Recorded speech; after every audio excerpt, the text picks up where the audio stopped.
तो class 12 physics का electric charge and field का हम लोग न्यूमेरिकल्स करने जा रहे हैं। कौन सा? 1.9। ठीक है ना?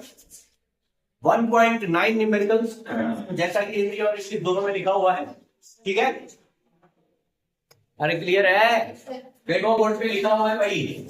बोला है कि सिस्टम है टू चार्ज, दो चार्ज दिया गया है एक सिस्टम का। ठीक है ना? जिसमें बोला गया है कि क्यूबी जो है वो 2.5 इंटू 10 टू दी पावर 7 नहीं -7। ठीक है ना? -7 कूलम है और क्यूबी जो है वो -2.5 into 10 to the power -7 coulomb. यानी दोनों जो चार्ज है वो दोनों चार्ज इक्वल मैग्नीट्यूड का है, लेकिन उनका देखो नेचर क्या है? अपोजिट। तो अगर कोई भी दो चार्ज जो इक्वल मैग्नीट्यूड का हो, हाँ, और उसको कुछ दूरी पर रखा जाए और अपोजिट इन नेचर में हो, तो इसे डाइपोल बोलते हैं। पता है ना? अच्छा, अब क्या बोला है? इनका कोऑर्डिनेट दिया हुआ है कि ए कोऑर्डिनेट है 0,0 -15 सेंटीमीटर और दूसरा एक कोऑर्डिनेट है 0,0 +15 सेंटीमीटर। मान लो जेड एक्सिस पे है। अरे जेड एक्सिस पे ही तो है। अरे कोऑर्डिनेट क्या पहला क्या बताता है? एक्स, दूसरा वाई और तीसरा जेड। मतलब यहां मानो कि इस बोर्ड के जेड एक्सिस पॉजिटिव वाला बाहर आ रहा है और नेगेटिव वाला अंदर जा रहा है। बात समझ में आ रहा है क्या? तो इसको तो हम अंदर ऐसे ड्रॉ तो कर नहीं सकते हैं, लेकिन यूं समझो कि यहां पे एक पॉइंट है 0,0 +15 और इसके अंदर उतना ही दूरी पर है -15, यानी दोनों डाइपोल के बीच का जो दूरी हो जाएगा वो 30 सेंटीमीटर हो जाएगा कि नहीं? अरे बात समझ में आ रहा है? एक इस बोर्ड के अंदर -15 होगा और एक बोर्ड के बाहर +15 होगा, तो दोनों के बीच की दूरी। अरे डिस्टेंस कभी भी नेगेटिव होता है? नहीं। वो तो बस ये बता रहा है कि जीरो जो ओरिजिन है वहां से 15 मीटर अंदर है, 15 सेंटीमीटर अंदर है और ये 15 सेंटीमीटर बाहर है। तो हम ऐसा करते हैं, अपने सेक ऑफ सिंप्लिसिटी के लिए डाइपोल ऐसे बना देते हैं। यहां पे हम एक चार्ज दे दे रहे हैं 2.5 into 10 to the power -7 coulomb और एक जो चार्ज है वो नेगेटिव का है 2.5 into 10 to the power -7। Clear है बच्चा? दो आवेश रखा गया है और एक पॉजिटिव और एक क्या है? नेगेटिव। अच्छा, इनका कोऑर्डिनेट जो भी हो, हमें तो दूरी से मतलब है ना, तो इनके बीच का क्या दूरी? मैं 30 सेंटीमीटर लिख सकता हूं क्या? 30 सेंटीमीटर। अरे माइन प्लस का 15 सेंटीमीटर और माइनस का 15 सेंटीमीटर एक ही एक्सिस पर। क्लियर है? तो टोटल क्या हो गया बच्चा? 30 सेंटीमीटर। कोई दिक्कत, कोई परेशानी? अच्छा, आगे पढ़ते हैं। What are the total charge? बच्चा ये तो एकदम नींद में भी आप याद रखिएगा कि डाइपोल का टोटल चार्ज 0 होता है। ये मैंने थियरी में भी करा रखा है कि सिस्टम का जो टोटल चार्ज होगा, अगर मैं बोलूं इसको पूरा का पूरा देख के बताओ तो कितना चार्ज है, आप बोलोगे कि सर चार्ज तो स्केलर क्वांटिटी है, चार्ज को हम अपने साइन के साथ जोड़ देंगे, डायरेक्शन से तो कुछ लेना देना है नहीं चार्ज को। तो मैं प्लस का 2.5 into 10 to the power -7 coulomb को अगर जोड़ दूं किसके साथ? -2.5 into 10 to the power -7 coulomb के साथ, तो ये वैल्यू कितना हो जाएगा? 0। और ऐसे भी याद रखिए कि डाइपोल जो होता है, डाइपोल पे टोटल चार्ज क्या होता है? क्लियर है भैया? पहला पार्ट तो क्लियर है। अच्छा, अब अगला पढ़ते हैं। अगला इन्होंने क्या बोला है? Dipole movement of the system. मैं आपको एक बार फिर से याद दिलाना चाहूंगा कि कोई डाइपोल है जहां पे प्लस क्यू चार्ज और माइनस क्यू चार्ज रखा है, इसके बीच के दूरी को हम रिप्रेजेंट करते हैं लेट्स से 2a से। तो डाइपोल मूवमेंट ये बताता है कि ये डाइपोल कितना ज्यादा शक्तिशाली है, मतलब इसके अंदर जो इलेक्ट्रिक फील्ड लग रहा है वो कितना स्ट्रॉन्ग है। हाँ, और डायरेक्शन भी मैंने बताया था कि डाइपोल मूवमेंट जो है वो एक वेक्टर क्वांटिटी है जिसका डायरेक्शन कैसे होता है बच्चा? Negative to positive. और इसको किससे रिप्रेजेंट करता है? पी से। और पी की जो वैल्यू होती है, कोई भी एक चार्ज ले लो, हाँ, क्यों? और उनके बीच का डिस्टेंस 2। यही डाइपोल मूवमेंट होता था या नहीं? तो यहां हमसे डाइपोल मूवमेंट बोला गया। बार मैं बोलता हूं, ये याद रखिए कि we are using SI unit. Charge का ऐसा यूनिट कूलम है, लेकिन ये जो डिस्टेंस आपने दे रखा है ना 30 सेंटीमीटर, वो क्या है? वो SI यूनिट में नहीं है, तो SI में बदल दो यार, बच्चा बच्चा जानता है। 30 सेंटीमीटर को अगर मीटर में बदलना हो तो हमें एलकेजी में एडमिशन फिर से लेने की जरूरत नहीं है, हमें पता है। क्लियर बच्चा? सो हम लिख रहे हैं इसका dipole moment P equals to कोई भी एक charge 2.5 into 10 to the power -7 और इसको इसके बीच की दूरी से मल्टीप्लाई करेंगे, मतलब 0.3 मीटर। बात समझ में आ रहा है क्या? अरे समझ में आ रहा है? अच्छा, सो 0.3 से अगर इसे मल्टीप्लाई करोगे तो क्या आएगा? 5 3 15, 3 गुना 6 7, 0.7 इंटू, अरे 0.07 आएगा कि नहीं? Into 10 to the power -7। अगर मैं इस पॉइंट को इधर लेके जाऊं तो एक डेसिमल और बढ़ा देना होगा। क्लियर बच्चा? तो 7.5 इंटू 10 का पावर -8। क्लियर बच्चा? एक बढ़ा देना पड़ेगा पावर -8। ठीक है, अब इसका यूनिट क्या? अरे कूलम और फिर क्या? मीटर। Coulomb metre. क्लियर बच्चा? कोई दिक्कत, कोई परेशानी आपको? क्लियर है? ओके, चलिए इसको नोट करो। सो अगला क्वेश्चन हमारे पास आ चुका है 1.10, जहां पे बोल रहा है कि 4 cross 10 to the power -9 coulomb metre द्विध्रुव आघूर्ण का कोई वैद्युत द्विध्रुव 5 cross 10 to the power 4 newton पर कूलम परिमाण के किसी एक समान विद्युत क्षेत्र की दिशा में 30 डिग्री पर संरेखित है। द्विध्रुव पर कार्यरत बल आघूर्ण की परिकल्पना कीजिए।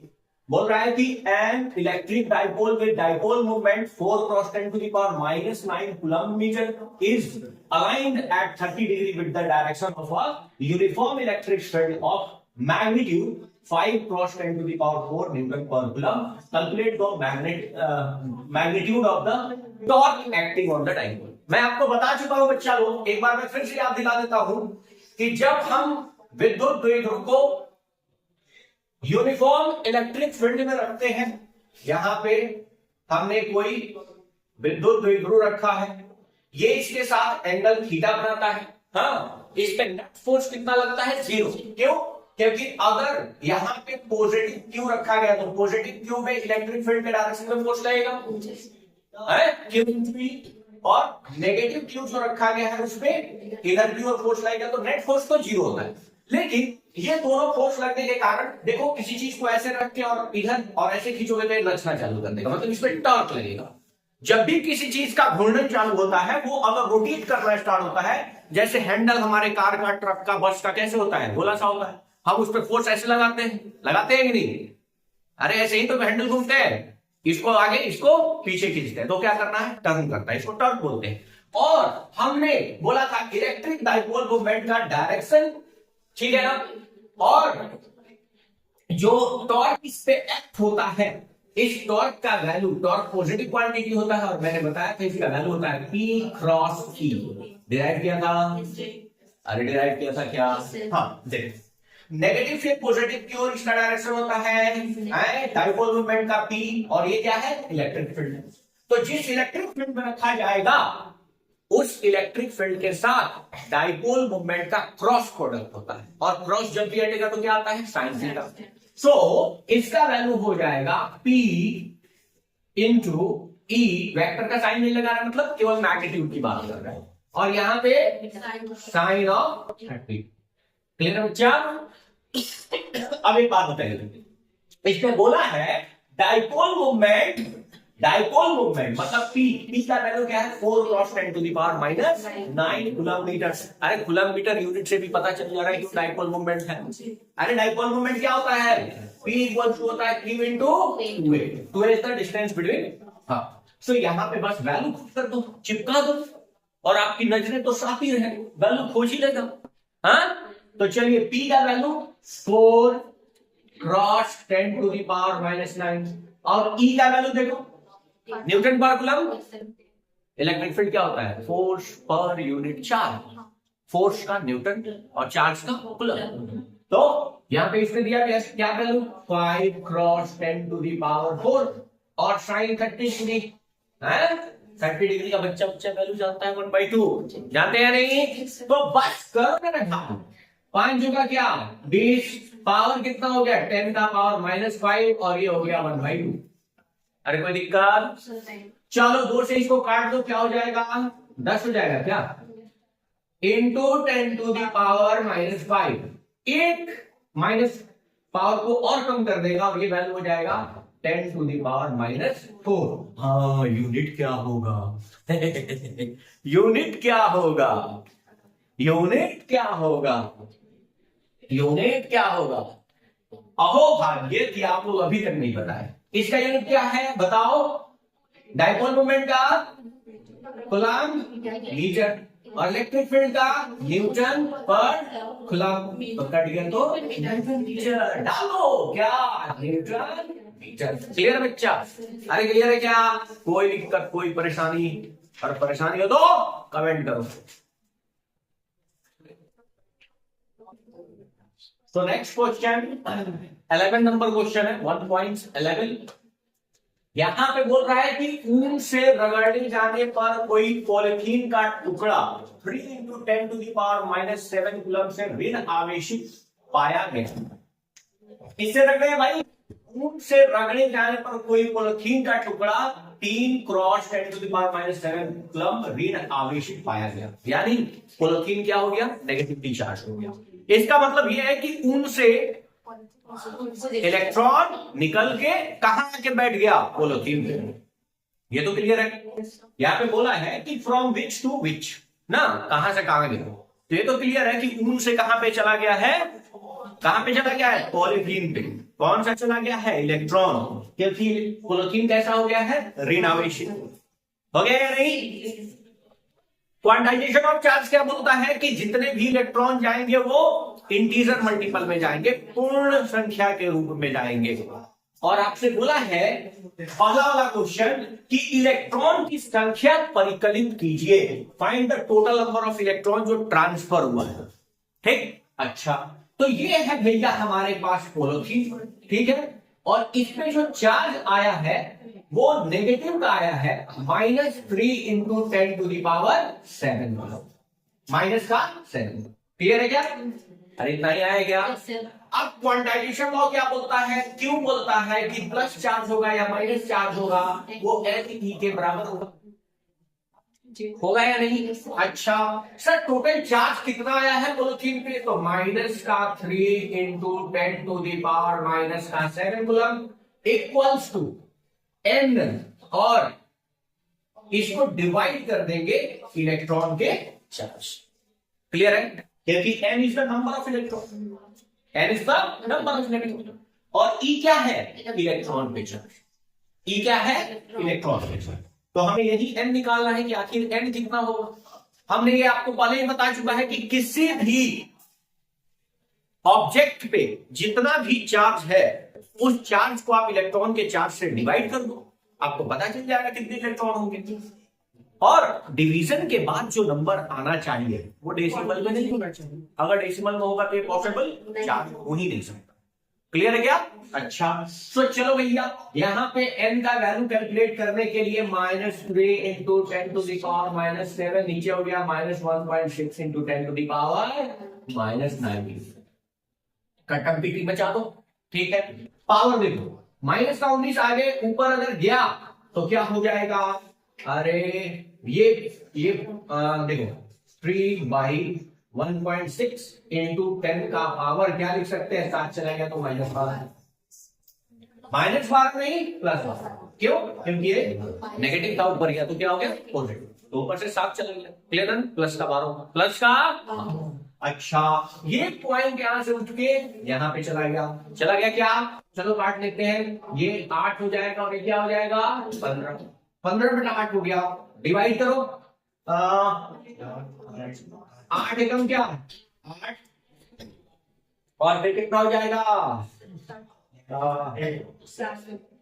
72 नहीं 8 सते 56। हाँ भाई 8 हो गया ना, कितना बचा 7 बचा, तो 8 सते 8 हटाई 64, 8 हटाई 64 होगा, 8 हटाई 64, ठीक है ना। तो 64 के बाद कितना बचा 6, तो 8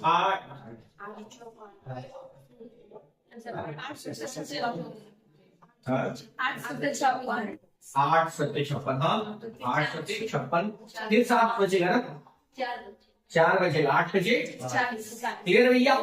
इंटू 10 टू दी पावर क्या हो गया 12, इतना ही इलेक्ट्रॉन का ट्रांसफर हुआ। अब आप बोलोगे कि सर ये तो दशमलव में आ गया, अरे नहीं बेवकूफ, वो ये 12 को 0 से जब मल्टीप्लाई होगा तो दशमलव हवा में उड़ गया, आ गया।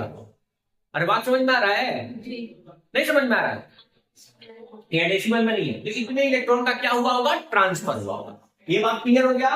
कितने इलेक्ट्रॉन का ट्रांसफर हुआ है, कितने इलेक्ट्रॉन का ट्रांसफर हुआ है। अगर इसको लिखना चाहे तो देखो 3 को तो ये खा जाएगा, तो 1 8 7 5, 3 को खा गए तो कितना बचा 9, तो 9 0 1 2 3 4 5 6 7 8, क्लियर है क्या? इतना इलेक्ट्रॉन ट्रांसफर हुआ होगा, क्लियर है? अरे किसी कंडक्टर के पास धड़ल्ले इलेक्ट्रॉन होता है यार, एटम्स तो दिखता भी नहीं है, सोचो, क्लियर है? अच्छा, अब दूसरा क्या पूछा है, is there is a transfer of mass from wool to polythene. एक बात बताइए, आपको जब चार्ज पढ़ा रहा था तो मैंने बोला था कि कोई पदार्थ, कोई भी कमोडिटी, कोई भी ऑब्जेक्ट अगर ऋणात्मक चार्ज हो जाएगा, अगर उसके ऊपर नेगेटिवली चार्ज होगा तो उसका मास बढ़ जाएगा, क्योंकि उसके ऊपर इलेक्ट्रॉन आकर बैठ गया था, और इलेक्ट्रॉन का भी तो कुछ मास है 9.1 into 10 to the power minus 31 KG, बढ़ा देगा कि नहीं? और जिसके पास से गया होगा उसका मास क्या हो जाएगा, कम हो जाएगा। यानी इस कंडीशन पे कंफर्म पॉलिथीन का मास क्या हुआ होगा, बढ़ा होगा। बिल्कुल सही बात है कि पॉलिथीन का वेट क्या हुआ होगा, बढ़ा होगा। क्लियर है? पॉलिथीन का वेट बढ़ गया, ठीक है ना, बढ़ गया है। क्लियर है भैया? हाँ, क्यों? क्योंकि इतना इलेक्ट्रॉन में जाके इसके ऊपर बैठ गया ना, वो अब बैठ गया तो अपना वेट नहीं लिया है, ले लिया नहीं, तो पॉलिथीन का वेट बिल्कुल बढ़ा होगा, इसमें कहीं कोई दुविधा नहीं। बात समझ में आ गया? हाँ चलिए देखो यहां से 12 नंबर क्वेश्चन जो है तो क्या बोल रहा है कि two insulated charge copper sphere A and B have their centers separated by distance of 50 centimetre. ठीक है, दो चार्ज है हाँ स्फीयर के फॉर्म में, और इसका सेपरेशन जो है, ठीक है ना, वो है तुम्हारे पास 50 सेंटीमीटर, मतलब हम बोल सकते हैं 0.5 मीटर। क्लियर है ना, ऐसा यूनिट है फॉर्म। और बोल रहा है कि ईच ऑफ चार्ज भी बोला है, इसके लिए कितना 6.5 into 10 to the power minus 7 coulomb ये भी है, और 6.5 into 10 to the power minus 7 coulomb ये भी, ठीक है ना। ठीक है, और बोला है कि रेडियाई उसके रेस्पेक्ट में काफी क्या है, छोटा है, मतलब ये जो रेडियाई है काफी छोटा है, इससे 0.5 मीटर के डिस्टेंस में कोई वेरिएशन नहीं है। रेडियाई बड़ा होता तब में 0.5 सेंटीमीटर पे वेरिएशन आता है, तो दोनों स्फीयर का रेडियस क्या है, नेग्लिजिबल है, छोटा है, तो हम उसको नहीं देखेंगे, ठीक है ना। फिलहाल यहां पे बोला है कि जो दोनों के बीच रिपल्सन का फोर्स लग रहा है, हाँ वो फोर्स निकालिए। कुलम चचा हमको बता चुके हैं, क्या बता चुके हैं कि जो हमारे पास फोर्स का फॉर्मूला है K/Q1 into Q2 upon R square. अब वैल्यू पुट करो, 9 into 10 to the power 9 into इसका और इसका मल्टीप्लीकेशन मतलब 6.5 into 10 to the power minus 7 का क्या हो जाएगा स्क्वायर, और 0.5 मीटर का भी। कोई दिक्कत, कोई परेशानी? चलो, तो यहां पे क्या हो जाएगा 9 cross 10 to the power 9 into 65 का स्क्वायर करोगे तो 25 और 7 42 इंटू 7 का पावर माइनस 14 आएगा कि नहीं? अरे क्लियर है, माइनस 7 है तो स्क्वायर करेंगे तो क्या आ जाएगा। अच्छा, और नीचे इसका वैल्यू क्या आ चुका है 0.25। कोई दिक्कत, कोई परेशानी? हाँ, अरे कोई परेशानी? चलो अच्छा, अब क्या करते हैं, पावर यहां पे 0.25 से डेसिमल हटाए तो यहां से भी डेसिमल हटा देते हैं, कोई दिक्कत है क्या? चलो, अब 5 से हम इसे काट लेंगे, 5 5 जा 8, 4 और 5, फिर 5 से काट लो, 5 एकम 5, 6 बचे 30, 9 बचे 45। क्लियर है क्या?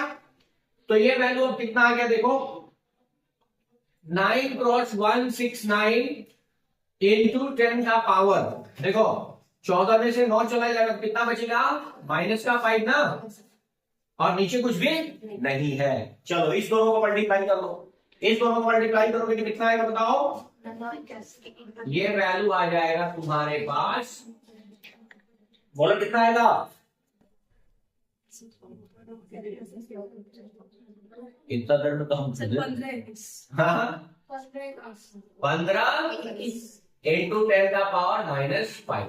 अब देखो पॉइंट को अगर 3 डिजिट इधर लेके आएंगे तो 3 पावर खत्म कर देंगे। अरे बात समझ में आ रहा है? क्लियर है?